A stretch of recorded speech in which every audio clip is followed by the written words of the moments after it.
Good day, my name is Charlie Crispadang and I am part of the Group 6. Our report is all about Environmental Management System, ISO standard. So first, I will discuss Environmental Management System. As we all know, environmental management is concerned when it comes to the development of the environment and the implementation of policy on how to protect, conserve, and preserve the environment. So as a research, according to the United States Environmental Protection Agency, environmental management system is a set of processes that enable an organization to reduce its environmental impacts and increase its operating efficiency. So it really helps the environment and maintain what we have right now. Just like, for example, there's an organization or a company and they need to follow a certain policy so that the environment will not be destroyed by any human activities. So it's like preventing something that might cause destruction.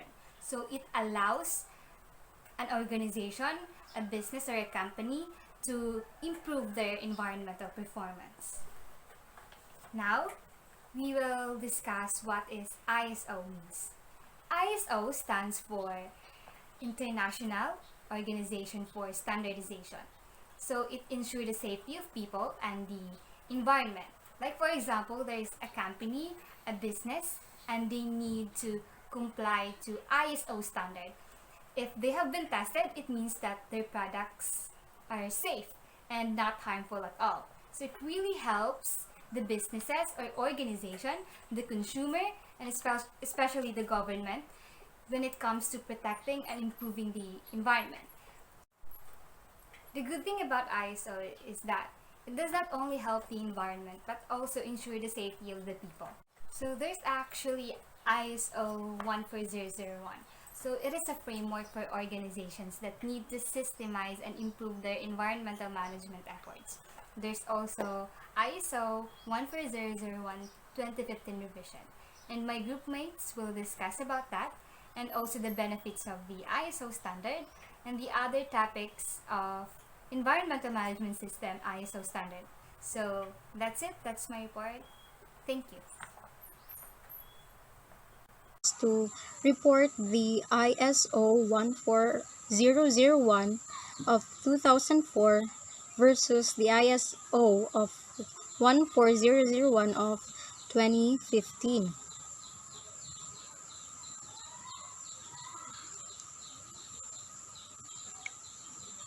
Now, what is this called ISO? The ISO is the International Organization for Standardization that is a non-governmental organization made up of national standard bodies. So in September 1996, the ISO launched one of its standard called the ISO 14001.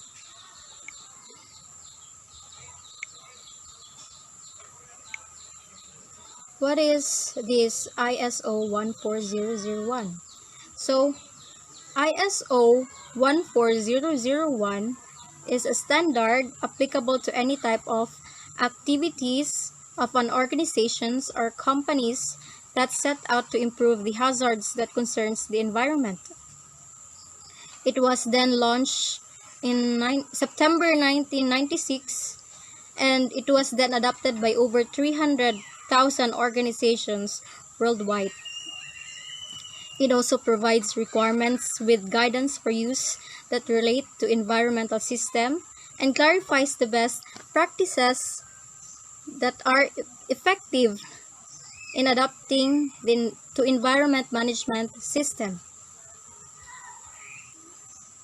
Now let us move on to the ISO 14001 of 2004.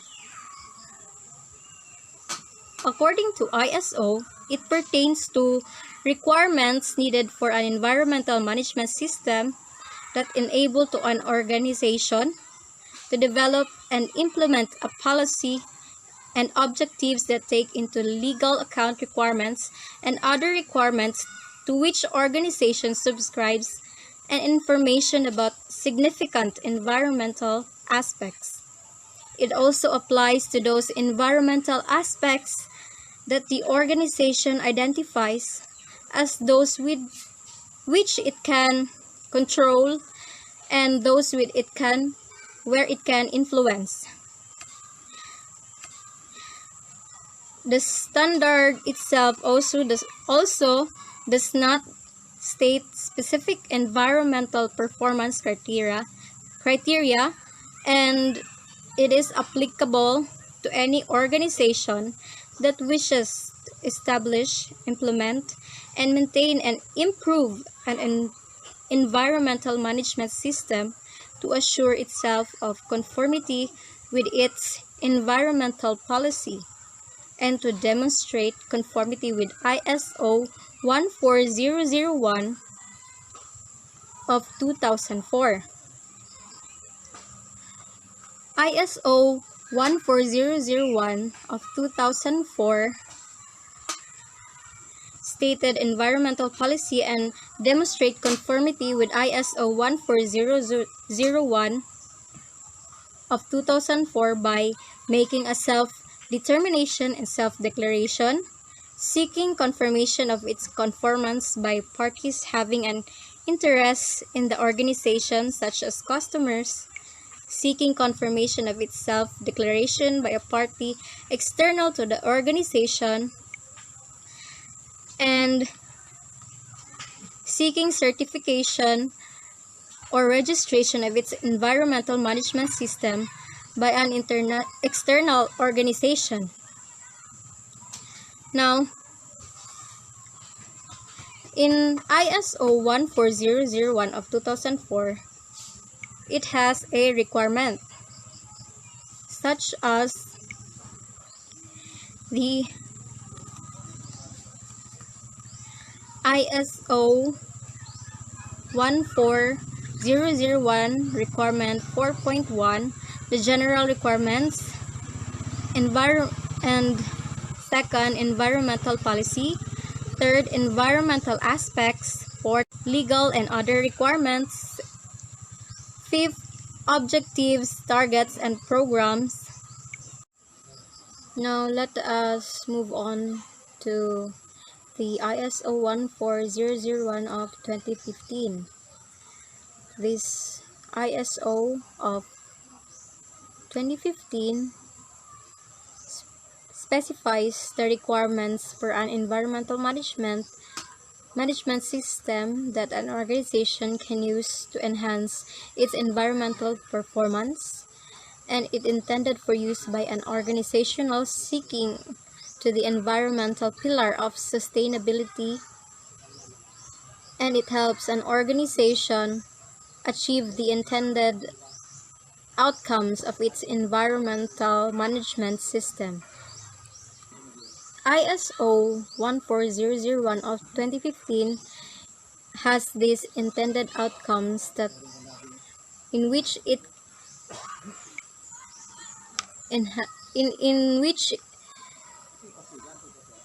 the intended outcomes includes enhancement of environmental performance, fulfillment of compliance obligations, and achievement of objectives. This is also applicable to any organization, regardless of size, type, nature, and applies to the environmental aspects of its activities. It does not state specific environmental performance and criteria and can be used in whole or in part of systematically improved environmental management. It also claims of conformity to ISO 14001 of 2015. However, it is not accepted unless all its requirements are incorporated into an organization's environmental management system and fulfilled without exclusion. Now,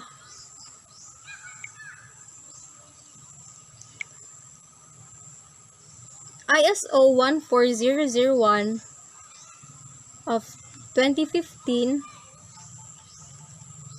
has also its requirements that are broadly separated into 10 sections called ISO 14001 clauses, in which clauses 1 through 3 describing the standard and clauses 4 through 10 containing the requirements for an environmental management system,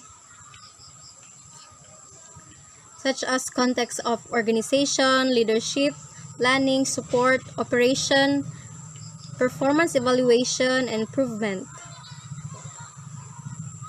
ISO 14001 of 2004 and ISO 14001 of 2015 is that ISO of ISO 14001 of 2015 is more standard, in which it has brought wide changes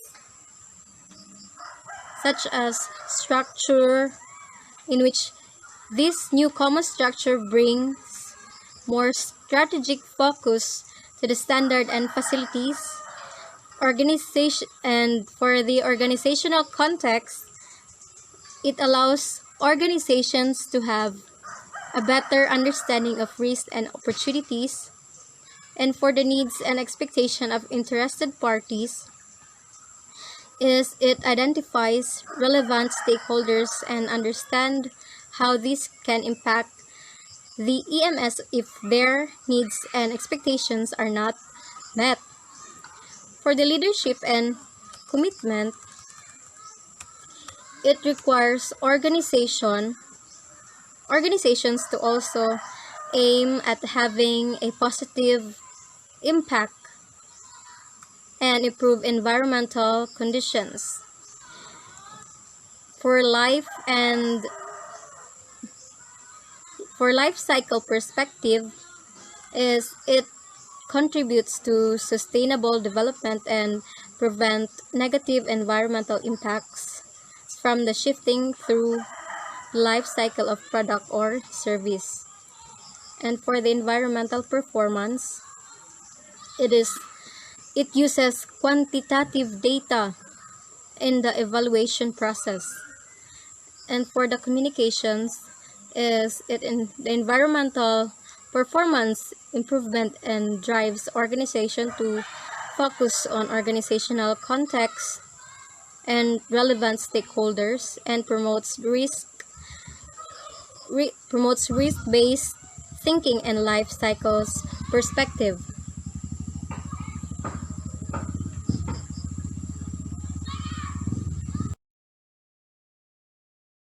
Hi, good morning everyone. My name is Ronaldin Palorian. I want to report my topic, the ISO. Who should use ISO? Any organization that wishes to build up, upgrade, or maintain an environmental management system in accordance with its defined environmental policy and standards should adopt ISO 14001 2015. The standards can be incorporated into any environmental management system to varying degrees depending on the organization's businesses, environmental policy, product and service offers, and geography. ISO 14001 2015 applies to all business regardless of their size, location, industry, or sector. So, context of organization. Implementing an EAMS is a strategic decision influenced by the context of the organization. The context of organization clause of ISO 14001 requires the organization to consider both the internal and external issues that can impact of their strategic objectives and how they plan their QMS. Your organization should focus particularly on factors and conditions that can affect your product, service, investment, and interested parties. Context becomes an important consideration and helps to ensure that your QMAs is designed and adapted for your organization rather than taking a one size fits all approach. Number two, planning. Planning for the environmental management system is an ongoing process and is undertaken in order to determine the risks that can affect the environmental performance of organization. To manage this risk, to identify opportunity to improve environmental performance and the environmental management system. So number three, three leadership. Firstly, let's understand how leadership is defined by ISO. Leadership is the person or group of people who directs and control an organization at the highest level.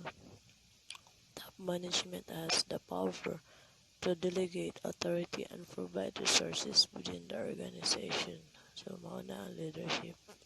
So, support is all about the execution of the plans and processes that enable an organization to meet its aims. Simply expressed, this is very powerful requirements covering all aims, resource needs. Organization will need to determine the necessary competence of people doing work that under its control. So affect its environmental performance, its ability to fulfill its compliance obligation and ensure they receive the appropriate. So the last one is not operation. Operation ISO 14001 2015 closes 8 operation deals with the execution of the plan and processes that enable the organization to meet its environmental objectives. There are specific requirements that relate to the control or influence exercises over outsourced processes and requirements to consider certain operation aspects consistent with a life cycle perspective. So that's all. Thank you. My report is all about benefits of ISO 14001 2015. Using ISO 14001 2015 has many benefits for organizing with the environment. Organizations and companies find that using the standard, this ISO helps. First is improve resource efficiency. Next is reduce waste. Next is drive down costs. Next is provide assurance that environmental impact is being measured. Next is gain competitive advantage in supply chain design. Next is increase new business opportunities. Next is meet legal obligations. Next is increase stakeholder and customer trust. Improve overall environmental impact. And the last is manage environmental obligations which with consistency. Those I mentioned are the all benefits of ISO. And having a well-defined environmental management system, or the EMS, will provide your organization with a systematic approach to compliance. In some cases, regulatory bodies are more flexible with companies with performance and public accountability records. Next is ISO 14001-2050 implementation phases. If your organization wants to implement ISO 1401 and gain certification for an environmental management system, or the EMS, based on the standard, we might be overwhelmed with figuring out where to start. Now, first implementation phases is obtain management support. Next is identify legal requirements. 3 is define EMS scope. 4 is define EMS procedures and processes. Next is implement EMS procedures and processes. 6 is perform training and awareness. Next is choose a certification body. Next is operate the EMS, or measure and keep records. Next is number 9, perform internal audits. And 10 is perform management review. And the last is implement corrective actions. Those I have mentioned are all the implementation of phases. That would be all. Thank you.